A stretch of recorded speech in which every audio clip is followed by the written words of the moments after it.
which is used with this utility is consequentialism, meaning that whatever you do or whatever your action produces as a consequence. So if the consequences are good, the action is good.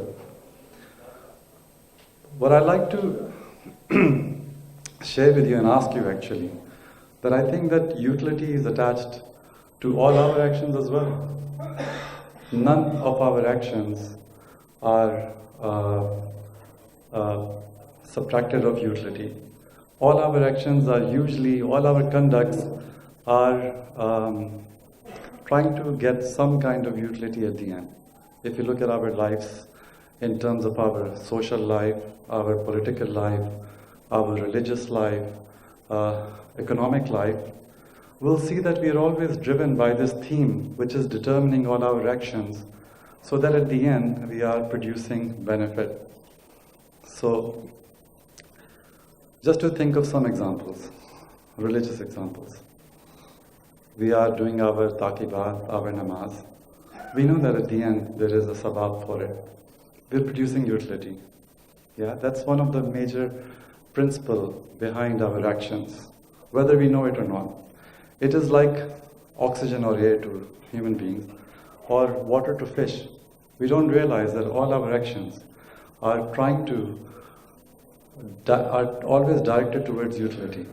If you look at in economic examples, if you take that we are trying to get a job or run a business, there's always utility. We're always trying to produce something out of our actions. None of our actions are free from the drive or the motivation of acquiring something from it. If we look at into the political nature of our actions, again we are trying to produce utility. Whatever policies we are trying to constitute or the legislators are trying to constitute, it's always to try and get something out of it, a benefit. So this benefit is irrevocably there, all the time is attached to our lives. But with this this kind of benefit is usually driven out of our self-interest. That is just, apologies, can you say salawat please?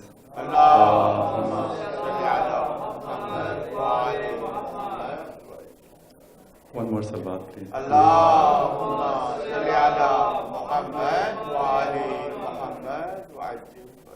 So, what we are trying to establish and what I think we can establish, that all our actions are motivated by something that we seek at the end, which is a benefit. And we can't deny that. I don't suppose that we will deny. If you would share with me, do you think all our actions are usually driven to try and get some benefit out of it? Now here comes another feature of our fitra here. In addition to this seeking benefit, which is human selfishness. Human beings are selfish. Allah subhanahu wa ta'ala has placed within us His spirit, i.e. the possibility, the potential of cultivating all the goodness, all the sifat of Allah subhanahu wa ta'ala. But human beings in their regards are basically, by nature, are selfish, because we're always trying to acquire something for ourselves. So there is a sense of individualism in all of us. We always try to seek for our own interests. We perpetuate our action in a way that we can benefit something. This phenomenon of selfishness leads to not only individualism, it leads to opportunism. We're always trying to seek how we can get something for us. So I think on this as well, we can see that in many aspects of our lives we are selfish. So some of the examples, perhaps when we're in a queue, when we're going to the airport, we all want to be first and get cleared quickly. And that runs through all our lives, every daily life. We are trying to be first in a queue wherever we are. We want, if you go to a restaurant, we want to, if there is a long queue, we're always inside, we're thinking that, first, if he can be served first. So there's inherent nature of us human beings wanting things for ourselves. This is something that is inherent. Perhaps we take heed of it, perhaps we are not oblivious about it, but this nature of ours, the selfish nature of ours, is always there, is always seeking utility, and it's always selfish. Perhaps there are many other examples about competitiveness, price competitions. We all want to be first. If you're taking part into any competition or anything, and perhaps it's intellectual, perhaps it's educational, perhaps it's in the field of sports, perhaps it's in any field, we always want to be first. This is, again, a very inherent human nature that seeks to acquire something for themselves. And this, of course, leads to individualism, it leads to opportunism. So, all in all, we are, our loyalties always are to our closest circle. And the first closest circle is one himself, one myself. I will always seek out the benefit for myself. And then after that, it slowly widens. Then I will look out for the interest of my family, my children. I will put my children before someone else's children. Then I will widen my net, my family. And then further, my community, then my country, then my religion. Inherently, we have this. And this induces or slowly cultivates or builds this sense of tribalism within us. So this is also a feature of human nature, that we are by nature tribalistic. Our loyalties are always going to our closest circle. We don't look humanity as a overall thing. We're always first protective about our own. So this is another feature of what we, in our selfishness, what we are driven to. Salawat, please.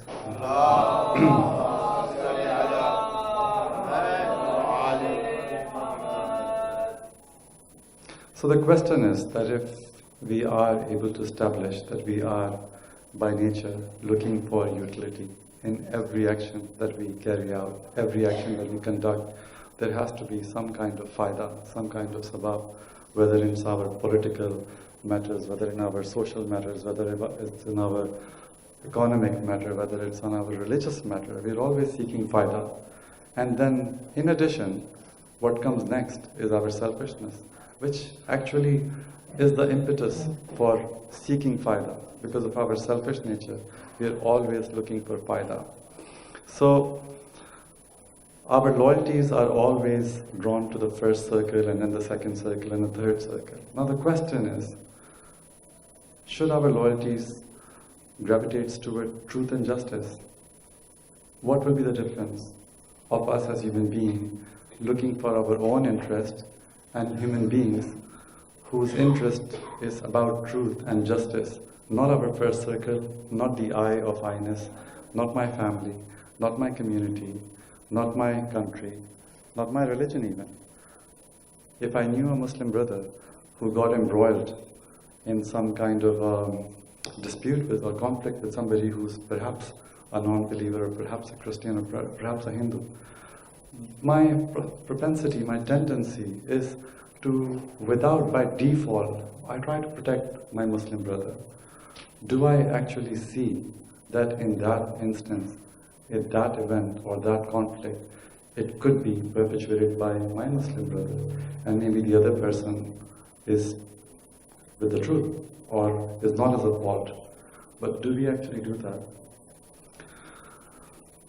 Would you agree with me if I were to ask you that our actions are always producing faida? This is something that I'd like to establish with you. I'd like to kind of have this discussion purely for some purposes, some objectives. And my objective is just going back that the reason I'm taking in context the West is for something that I'm trying to reach, that I'll share with you. It's like a whole picture, and all these theories and all these ideologies are like components, are part of that picture.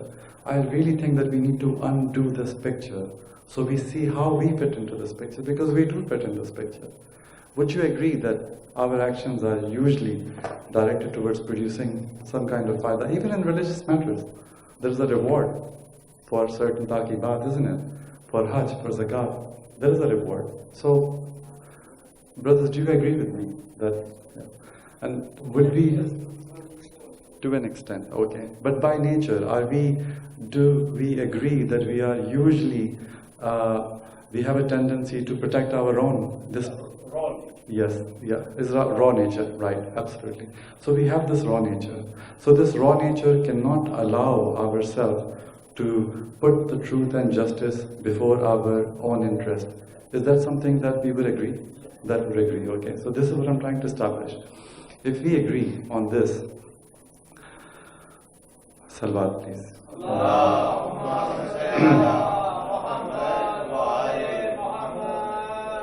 So then we can perhaps are in a better position to see that all the injustices in the world that are happening right now is due purely to this selfish nature of human being, because we are driven mostly out of our pursuit for the wealth, pursuit of dominance, pursuit of pleasure, pursuit of status, pursuit of fame. Would we not agree that most of the societies, the communities, are embroiled in this? We are no different than that, because we are all inherently, somewhere down the line, somewhere, all our actions are trying to seek something out of the circumstances. There is opportunism in our communities. Many of us fall, on that failure. Myself, I would say that I would raise my hand.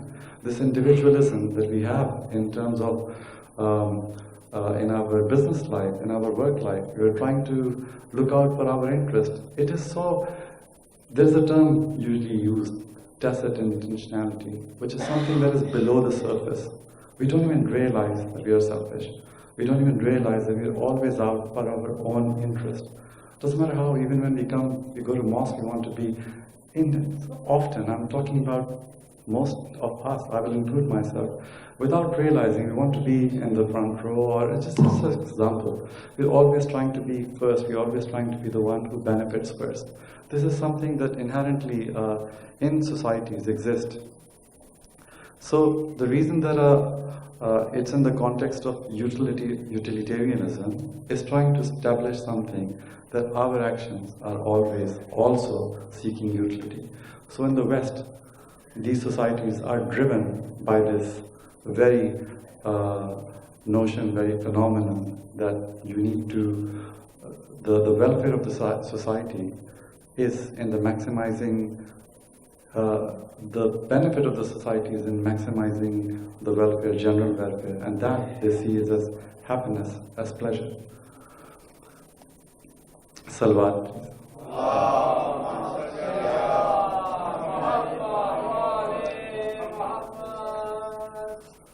So we discussed about individualism, we discussed about opportunism, tribalism, self-righteousness. It's something a lot of us are inflicted with, having the sense of superiority, that we are better.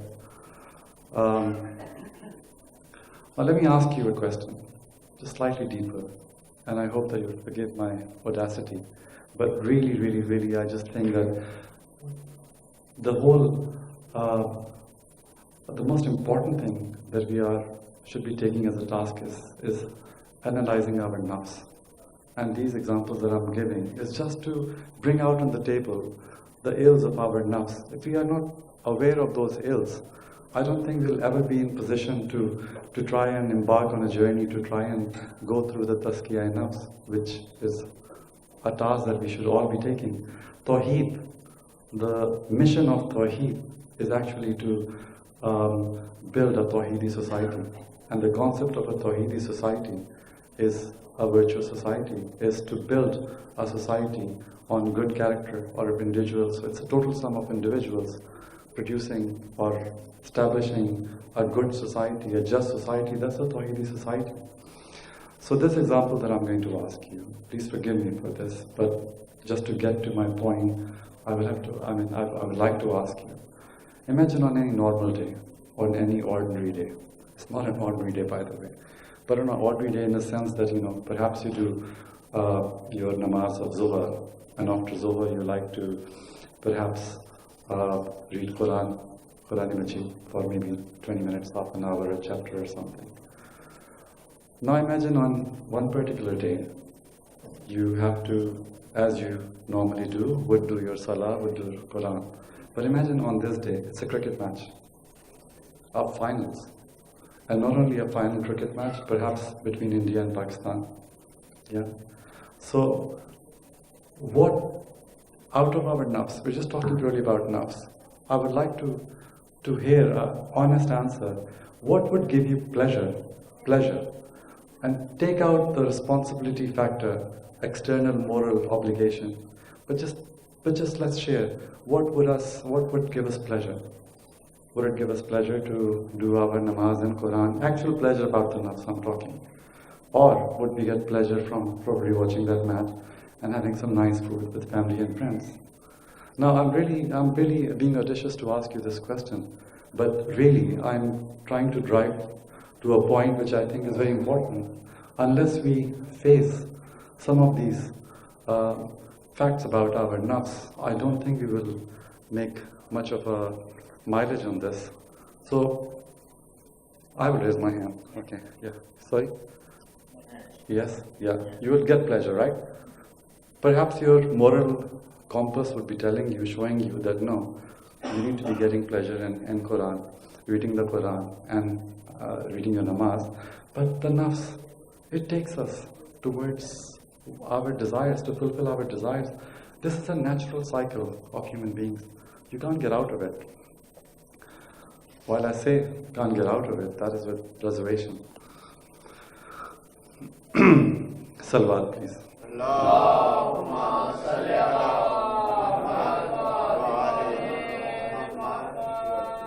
One more salawat, please.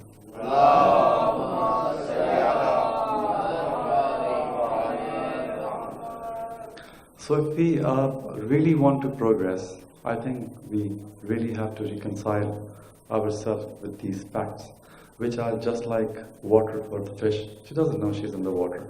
Or oxygen for human beings. We take it for granted.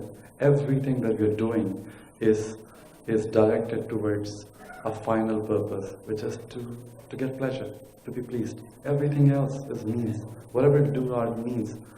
If I just remind you about the ayah yesterday, what Quran said in regard of faith, and it said, Quran says that piety is not to turn your faces to the east or the west, but it is rather the personification of those who have faith in Allah subhanahu wa ta'ala, in the book, in the last day, in the angels, and in the prophet. And when they commit to their covenant, they fulfill it, and they're the ones who spend from their wealth for the love of Allah subhanahu wa ta'ala towards their relatives, to needy, to orphans, to beggars, to travelers, or in freeing of slaves. They maintain prayer, they give zakah, and they are the ones who are true to their covenant, and it is they who are God-wary. It's just a simple verse.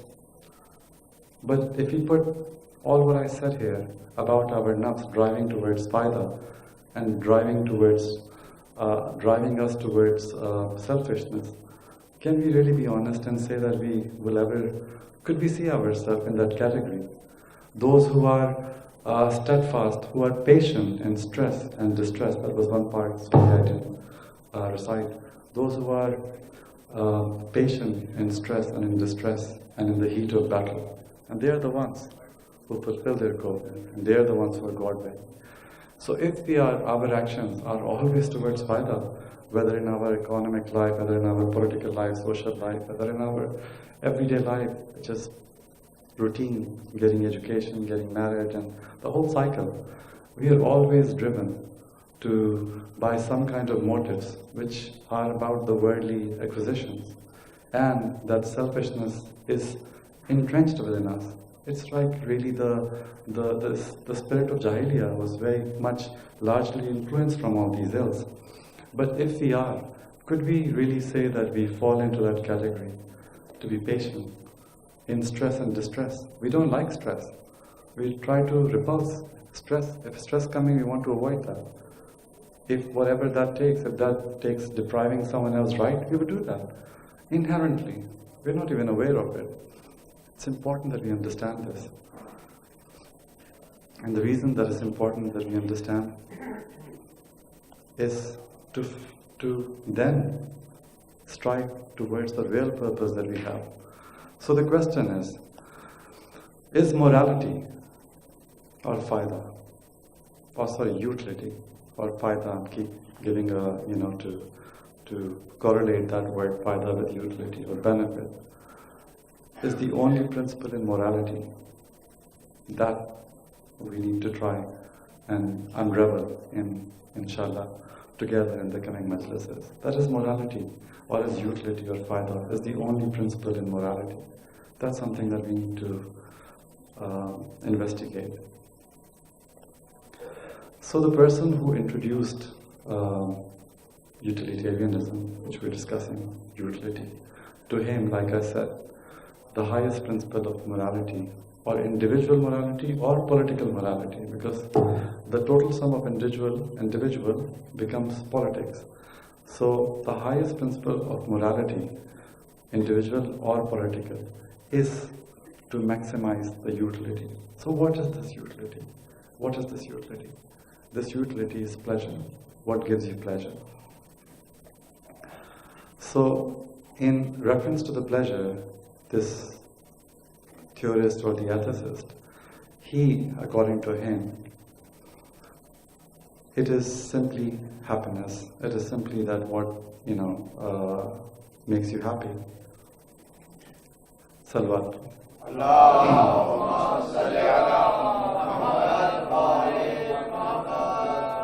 So what is it that communities want? What is it that individual wants? What makes them happy? Well, for a few things, for sure. Life, security of life, good houses, yeah? Once they have security of life, then they want to improve on that life, yeah? Liberty, pursuit of happiness, right?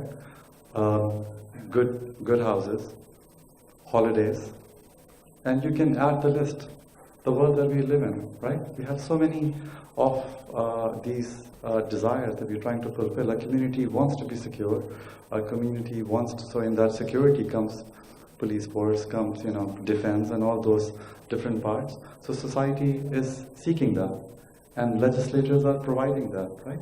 They're taking the taxes and they're providing all the necessities.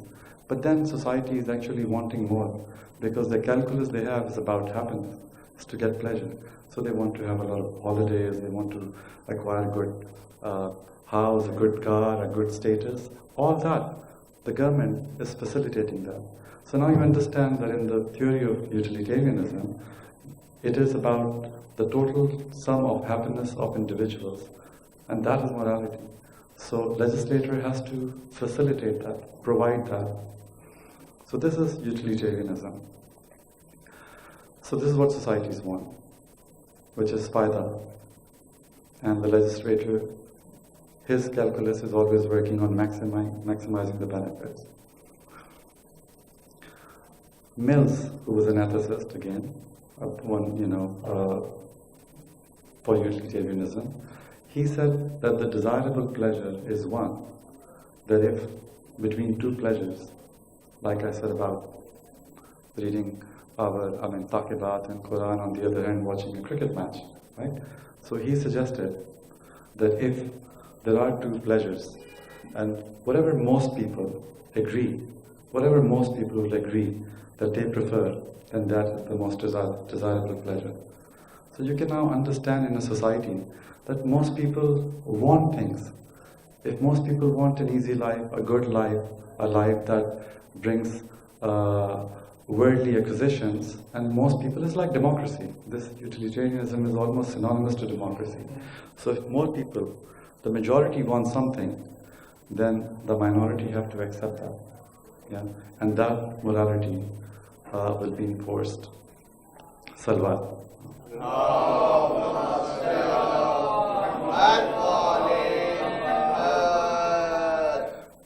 Salawat again, please.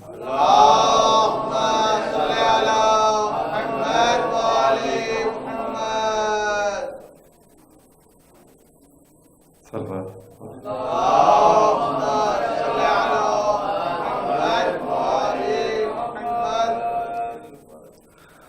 So I would like to come to my conclusion or the close of today's discussion. People do prefer higher pleasure. People can prefer higher pleasure. But for their preference of higher pleasure, they need education and they need cultivation. They need tarbiyah.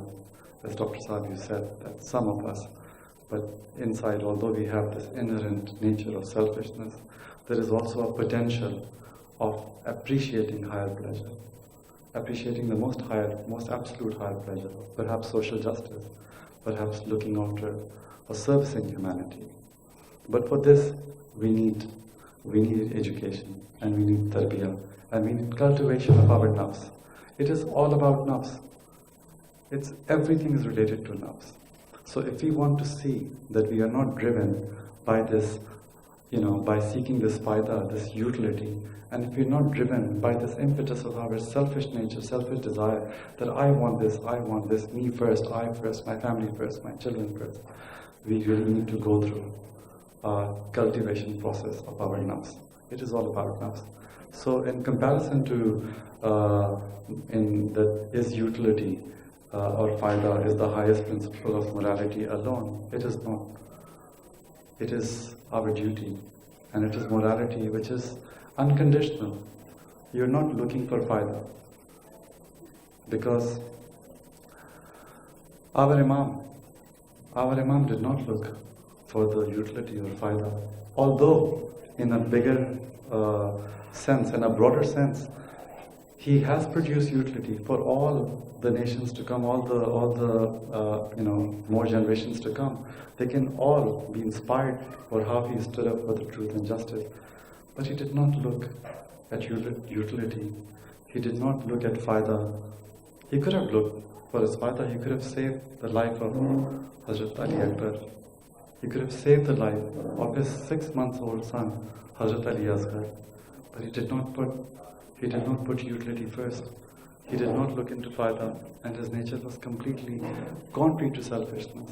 He sacrificed, our Mawla sacrificed his family, his brother, his nephew. He sacrificed everything without looking into this utility. So what is this message that comes from our Imam? That there is a life, humans have the potential to live beyond this drive of utility and to live beyond their inherent selfish nature. They can. He did not think about utility when all the water, when he was confronted with the troops of Yazid, and Hazrat Hur confronted him and he says, you cannot proceed any further. When he saw that Yazid and his soldiers and his animals were thirsty, the water that he had for his family, he didn't look at that water thinking some utility into that water, but he looked at humanity. He looked at that humanity, and he asked his brother Abbas to bring the water in and even give the water to the animals and give them to their full fill. Jab tak wo sarab ho jaye, just keep giving them water. This is humanity. This is cultivation. This is nafs. This is nafs at an absolute manzila. And this is what the world can learn. This is how the world can change, can transform, because human beings have this potential. His sacrifice, his message is way beyond how we commemorate. We almost loses the value for his sacrifice. We can utilize, again coming back into utility, because utility is always there. We realize or we don't. Like I said, his actions would have been same had nobody was going to be after him. But this is how our Imam lived.